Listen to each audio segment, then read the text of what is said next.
ఓం మహాగణాధిపతయే నమః. ఓం గురుభ్యో నమః. ఓం శ్రీమాత్రే నమః.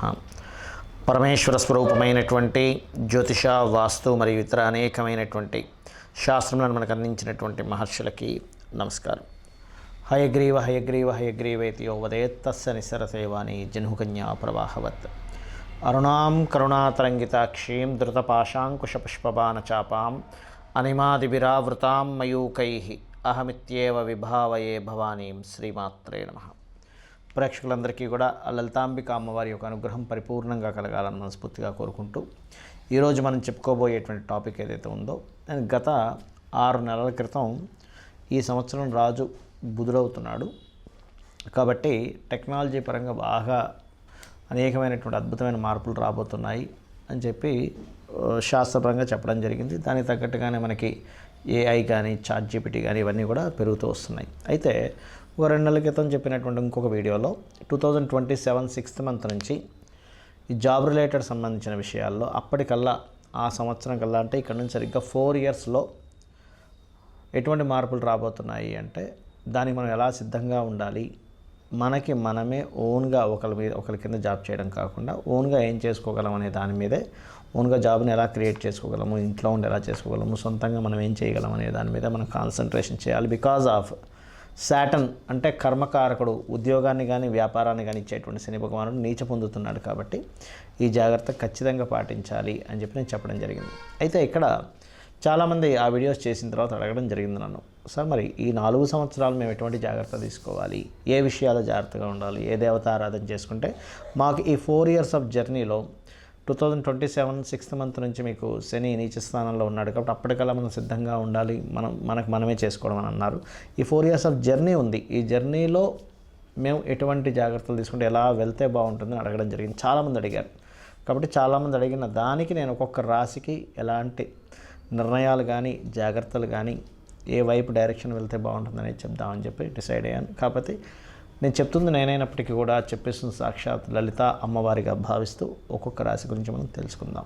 తులాలగ్నము, తులారాశి. తులావారికి కనుక చూసుకున్నట్లయితే పర్టికులర్గా ఇక్కడ తులవారికి మీ యొక్క లగ్నంలో ప్రజెంట్ కేతు సంచారం జరుగుతుంది కాబట్టి ఏంటంటే ఇది కొంచెం వైరాగ్యాన్ని ఇస్తూ ఉంటుంది. ఇది జస్ట్ నవంబర్ వరకే ఉంటుంది, ఆఫ్టర్ నవంబర్ తర్వాత బాగుంటుంది. అయితే తులారాశి వారికి ఈ 5వ స్థానంలో శని యొక్క సంచారం ఎప్పుడైతే వక్రించిందో కొంత అర్ధాష్టమ శని ప్రభావం ఉంటుంది ఒక 4 నెలలు. అంటే కొంచెం ఏదైనా ఒక ప్రాపర్టీ తీసుకునేటప్పుడు కానీ, ఏదైనా వాహనం తీసుకునేటప్పుడు కానీ, లేకపోతే ఏదైనా ఒక ఇన్వెస్ట్మెంట్ చేసేటప్పుడు కానీ, ఏదైనా గృహం మీద ఇంటీరియర్ డిజైనింగ్స్ లాంటివి చేసేటప్పుడు కానీ కొంత స్ట్రెస్ అనేటువంటిది ఎక్కువగా ఇస్తుంది. బికాజ్ ఆఫ్ 4th హౌస్లోకి సాటర్న్ వస్తుండడం వల్ల. అయితే ఇక్కడ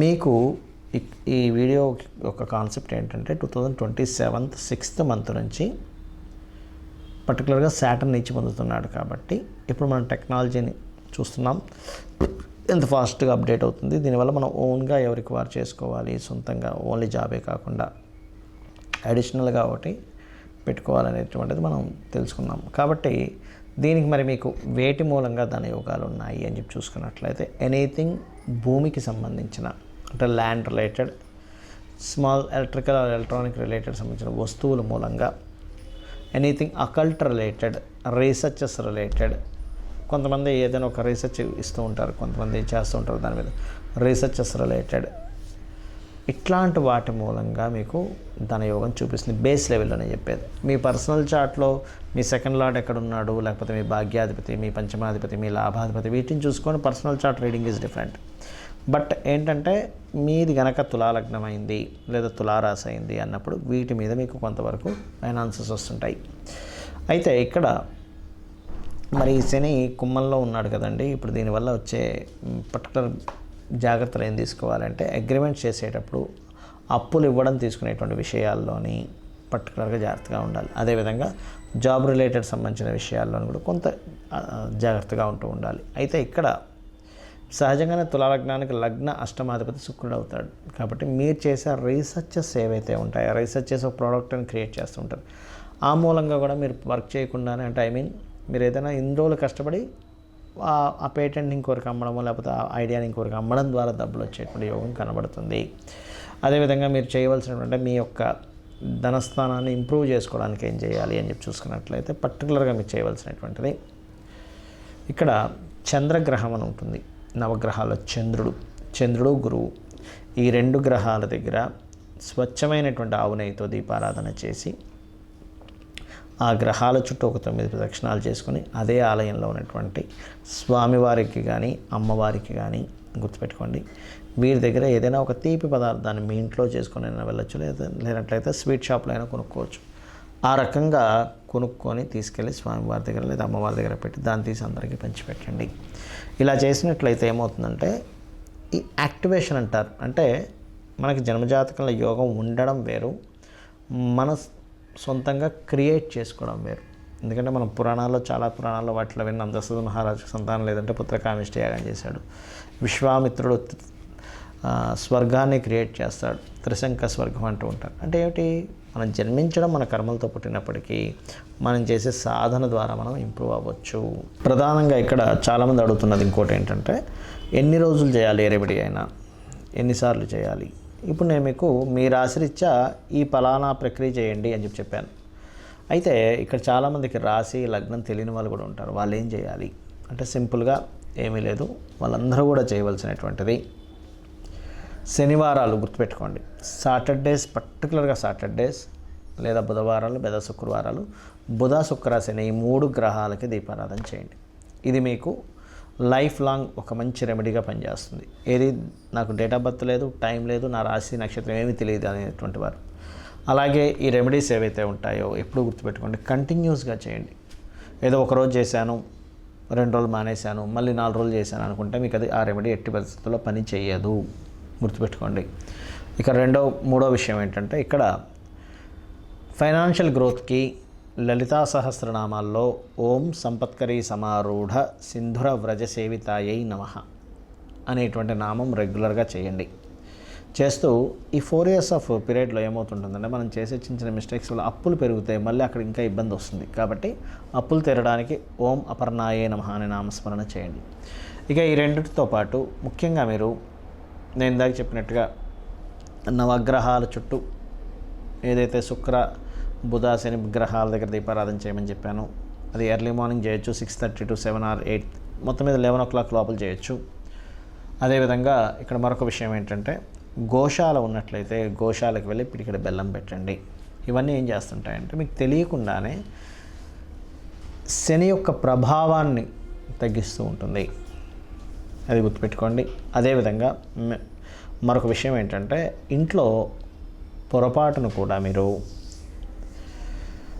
వెస్ట్ వాల్ అంటారు, అంటే శని ఇచ్చేటువంటి రిజల్ట్స్లో మనకి అష్టదిక్కుల్లో నవగ్రహాలు ఉంటాయి. ఎలా అంటే ఈశాన్యానికి గురుకేతువులు, తూర్పుకి సూర్యుడు, ఆగ్నేయానికి శుక్రుడు, దక్షిణానికి కుజుడు, నైరుతికి రాహు, పడమరకి శని, వాయువ్యానికి చంద్రుడు, ఉత్తరానికి బుధుడు అని. శని స్థానం మనం ఇక్కడ ఏమని చెప్పుకున్నాము, పడమర స్థానం. ఈ పడమర భాగంలో పొరపాటున మీకు ఏదైనా బాత్రూమ్స్ కానీ ఉంటే వెస్ట్ సెంటర్లో ఫస్ట్ దానికి చుట్టూ ఒక చిన్న బ్రాస్ పట్టీ లాంటిది వేయండి. ఎందుకంటే ఇక్కడ మనం అన్ని వేస్ నుంచి మనం శని యొక్క ప్రభావం బాగుండేలా చూసుకోవాలి. అలాగే రెండవ విషయం ఏంటంటే, మీరు లైఫ్లో గెయిన్స్ అండ్ ప్రాఫిట్స్ బాగా రావాలి మీ లైఫ్లో. ఎందుకంటే ఈ 4 years ఆఫ్ పీరియడ్లో మీరు మీకంటూ సొంత ప్రపంచాన్ని సొంతంగా క్రియేట్ చేసుకోబోతున్నారు, మీ ఓన్ వరల్డ్, ఎవరి మీద ఆధారపడకుండా. కాబట్టి ఏంటంటే ఇది క్రియేట్ చేసుకోవాలంటే ఫస్ట్ మీరు బెనిఫిట్ జోన్స్లో ఉండాలి ఎప్పుడు ఇంట్లో. అంటే బెనిఫిట్ జోన్స్ మీరు చేసే ఎఫర్ట్స్ కంటిన్యూ అవుతూ మీరు చేసేటువంటి ఎఫర్ట్ ఏదైతే ఉంటుందో అది సక్సెస్ అయ్యే జోన్లో ఉండాలి. అందుకని మీరు ఏం చేస్తారంటే, మీ యొక్క గృహంలో నైరుతి బెడ్రూమ్ ఉంటుంది, మీ అందరికీ తెలుసు మాస్టర్ బెడ్రూమ్ అంటూ ఉంటారు. దాంట్లో వెస్ట్ వాల్ ఉంటుంది, వెస్ట్ వాల్ పడమర గోడ. వెస్ట్ వాల్ దగ్గర కూర్చొని మీరు చేసేటువంటి వర్క్స్ ప్రతిదీ కూడా చేయండి. అదేంటంటే డిజైర్స్ పాయింట్ అంటారు. ఆ వెస్ట్ వాల్కి, నైరుతి బెడ్రూమ్లో ఉన్న వెస్ట్ వాల్కి పర్టికులర్గా మీరు ఒక ఎల్లో కలర్ షీట్ మీద మీరు ఈ 4 years ప్రణాళిక ఏం చేయబోతున్నారు, because of that is the point of desires point అంటారు. దాని మీద చాలా క్లియర్గా రాయండి, చాలా స్పష్టంగా ఫస్ట్ పేపర్ మీద రఫ్గా రాసుకొని దాని తర్వాత దాన్ని క్లియర్గా రాయండి. రాసి పెట్టుకోండి. మీరు ఇమేజెస్తో సహా పెట్టుకుంటే ఇంకా మంచిది. ఎందుకంటే ఎప్పుడు కూడా మన డిజైర్ ఇమేజెస్ పరంగా కావచ్చు, రాతపూర్వకంగా కావచ్చు, మీకు ఒకవేళ రాయడం రాకపోతే మీ పిల్లల్ని లేకపోతే మీ జీవిత భాగస్వామిలో నేను రాయమని చెప్పండి. అలా ఒక 2x2 కావచ్చు, 3x3 కావచ్చు, ఏదైనా ఒక షీట్ మీద, ఎల్లో కలర్ షీట్ మీద నీట్గా రాసి మీ డిజైర్ పెట్టుకుంటూ మీరు అక్కడ కూర్చొని మీ వర్క్స్ మీరు చేసుకున్నట్లయితే వాస్తుపరంగా డిజైర్ పాయింట్ని యాక్టివేట్ చేస్తున్నారు, గ్రహాల పరంగా గ్రహాలకు సంబంధించి చేసుకుంటూ ఉన్నారు, అమ్మవారి అనుగ్రహం కోసం మంత్రం చేసుకుంటూ ఉన్నారు. ఏదైతే ఇందాక నేను చెప్పానో ఖచ్చితంగా ఇవన్నీ కూడా ఏం చేస్తాయంటే క్లారిటీ, అంటే మీ యొక్క జీవితం ఎటువైపు వెళ్ళాలి ఆ క్లారిటీని ఇస్తుంది. ఈ యొక్క పరిహారాలు మీరు చేసుకుంటూ అమ్మవారి అనుగ్రహాన్ని మీరు పరిపూర్ణంగా పొందాలని మనస్ఫూర్తి కోరుకుంటూ శ్రీమాత్రే నమః.